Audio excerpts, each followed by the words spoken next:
ఇప్పుడు అవసరం ఎందుకు వచ్చింది? ఓకే నజీర్ గారు.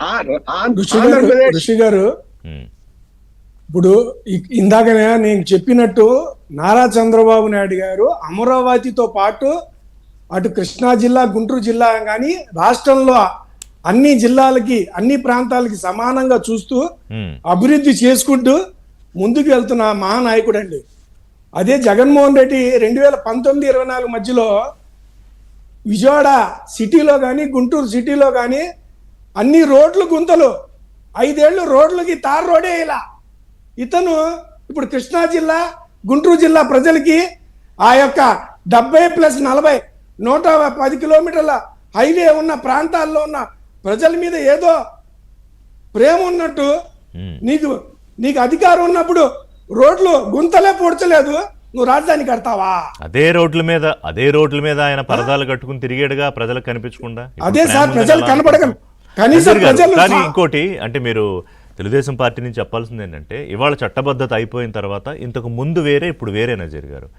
ఇక ఏంటంటే ఇంకా ఎందుకంటే మనం ఇందాక అనుకున్నట్టు ఆ ద్వేషం, అసూయ లేకపోతే అక్కస అన్నీ ఉంటాయి, ఏదో రూపంలో బయటకు వస్తూ ఉంటాయి. ఇప్పుడు బత్స గారు ఇవాళ మాట్లాడచ్చు, రేపు ఇంకో నాయకుడు ఇంకోటి మాట్లాడచ్చు.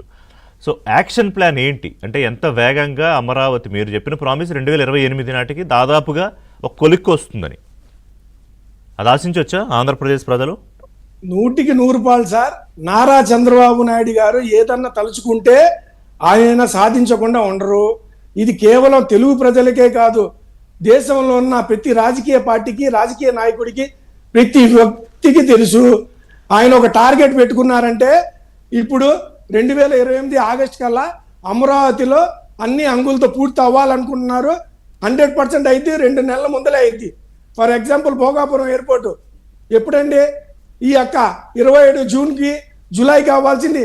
ఇంకా అంత ముందు డేట్ చెప్తే కాదు 26 కల్లా, జూన్ కల్లా, జూలై కల్లా. ఇప్పుడు భోగాపురంలోనూ క్రెడిట్ నాకు కావాలన్నాడు, ఆర్సెలర్మిట్టల్ స్టీల్ ప్లాంట్ లోనూ క్రెడిట్ నాకు కావాలన్నాడు, గూగుల్ డేటా సెంటర్ లోనూ క్రెడిట్ నాకు కావాలన్నాడు జగన్మోహన్ రెడ్డి గారు. ఒక అమరావతిలోనే అడక్కపోవచ్చు, మరి లేదా మనసు మార్చుకోవచ్చు, చెప్పలేము. ఆయన అవగాహన లేని వ్యక్తి, ప్రజాస్వామ్యం మీద నమ్మకం లేని వ్యక్తి, రాజకీయాలకి అన్ఫిక్ట్. పొద్దున్న లేచిన తర్వాత వాళ్ళ పార్టీ వాళ్ళ మాటలు, ఎవరి మాటలు వినడు, ఏదో చెప్తే ఏదో విని తనకు నచ్చినట్టు మాట్లాడతాడు.